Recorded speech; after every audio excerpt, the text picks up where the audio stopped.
Oitavo ano, sou a professora Isabel, professora de História. Hoje nós vamos fazer a correção dos exercícios do conteúdo Revoltas Nativistas, que foi da nossa aula passada, tá? Então vamos lá para a correção da atividade do livro de vocês, Sociedade e Cidadania. Vamos para a primeira questão. A primeira questão, ela tem um texto, né? Pede para você ler com atenção. Vamos ler rapidinho, né? Para que a gente possa compreender a questão, precisa da leitura do texto.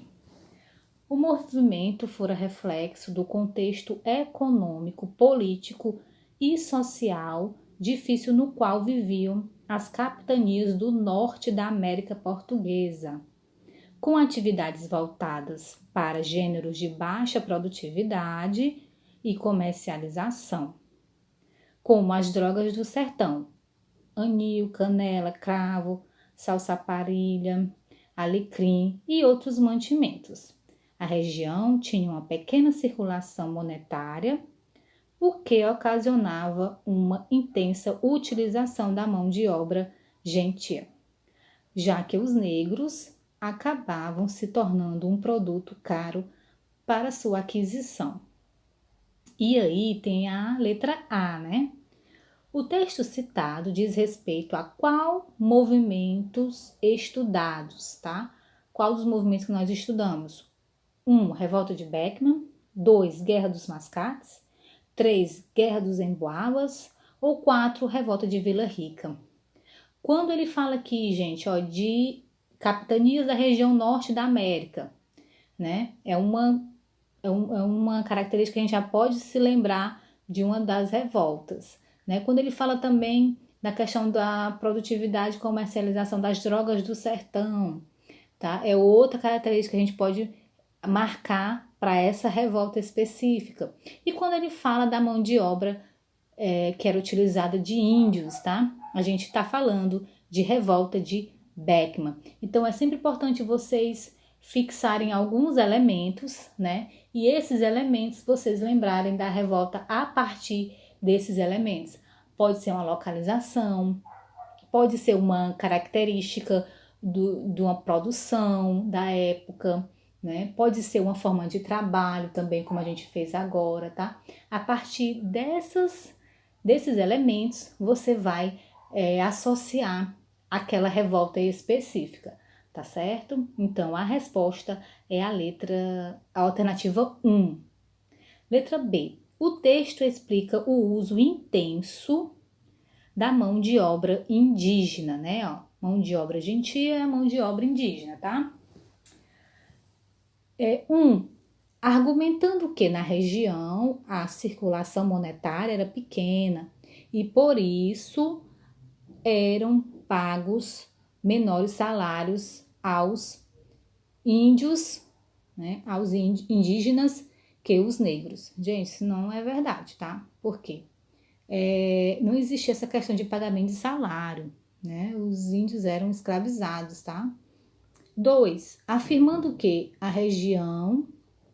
circulação monetária era pequena e, por isso, não havia condição de comprar africanos escravizados. Essa alternativa aí, ela está correta, né? Quando ele fala que era utilizada a mão de obra gentia, né? Já que os negros acabavam se tornando um produto caro, né? Para aquisição, tá? Então, essa daí é a resposta correta. Mas vamos ver a terceira. Comparando a mão de obra indígena à mão de obra negra e concluindo que a indígena era mais capacitada. Isso não acontecia, tá? Não existia comparação de capacidade de uma e de outra, não. A questão era a necessidade mesmo, da necessidade para o bem deles, né? Para a aquisição deles, né? Questão monetária da classe dominante, e sim explorar esses indígenas. Não pensavam em capacidade de um e de outro, não. 4. Dizendo que a circulação monetária na região era grande e por isso a mão de obra indígena era muito usada. Em nenhum momento ele falou que a circulação monetária era grande, e sim era pouca, né? Já que os produtos comercializados eram produtos básicos, né? produtos alimentícios, tá certo? Que eram as drogas do sertão. Então, a gente vai marcar a opção B, porque ela afirma que a circulação monetária era pequena e que esses comerciantes, esses produtores não tinham condições de comprar escravos africanos. Essa era a intenção, né?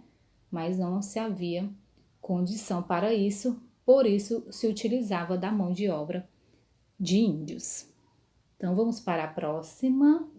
Leia a tabela a seguir com atenção e copie a alternativa correta no seu caderno, tá? Queda do preço do açúcar, né, em Lisboa, por arroba e em réis.